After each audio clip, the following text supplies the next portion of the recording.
Today our topic is combinational logics.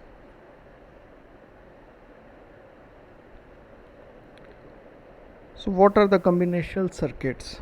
First we know about the maybe some of you already heard about adders, subtractors, comparators, encoder, decoder, multiplexer and demultiplexer. These are all the components we can say that they are the combinational circuits or used in the combinational logics.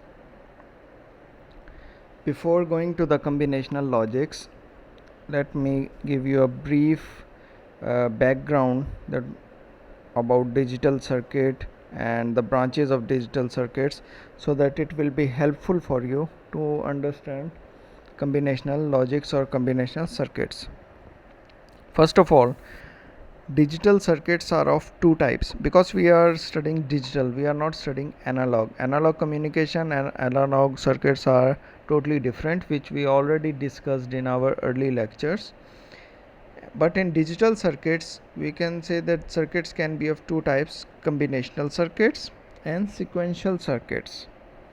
So we will be studying about combinational circuits, but to see the difference between them, here are some of the points which I will deliver for you. The first point is, in combinational circuits, output depends only on present input. This means in the combinational circuit, only what matters is your input, because your output will be depending on whatever input you are giving to your system. But in sequential circuits, output depends only on present input as well as previous output. In combinational circuit only input is important, but in sequential circuits, input as well as previous output, the output of your previous you can say system or previous procedure, is also important in sequential circuit. Second point, adders, subtractors, multiplexers, demultiplexers and read only memory, these are the examples of combinational circuits. What are the examples of sequential circuit? These are flip-flops, counters and registers. Examples: how is the adder example of combinational circuit? We can see in the adder, if we plus 1 plus 0 is equal to 1, so the answer 1 depends upon the two inputs we are giving to it, like 1 and 0. So as from the definition it's clear, output depends only on the present input. So in the adder we give two inputs and the output depends upon the inputs. For example, if we give 1 plus 0, it will be 1. If we will give 1 plus 1, it will be 2. So it all depends upon the input of the combinational circuit. What about the sequential circuit example? Counter is the example of sequential circuit. For example, how the counter works: 4 plus 1 is equal to 5, so input.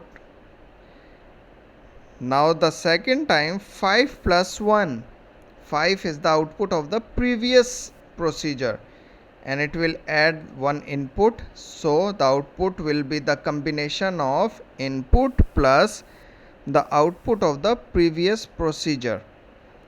Same, 6 is output, so 6 plus new input 1, the answer is 7. So in the counter, we'll always add something into the answer of the previous procedure. What are their logical shape or design? This is the combinational circuits. Here we have inputs and only outputs. Outputs will because depends upon the inputs. But in the combinational circuit, there are inputs, outputs, but as memory unit. Why we are using memory unit? Because it will use the answer or output of the previous procedure, so it will be stored in the memory. Because in counter, like 4 plus 1, 5 was the answer, so 5 was saved in the memories unit, and in the next procedure it will add the output of the previous procedure from this memory unit. So the only difference you can see is the memory unit, and this memory unit helps sequential circuit to add the output of the previous procedure.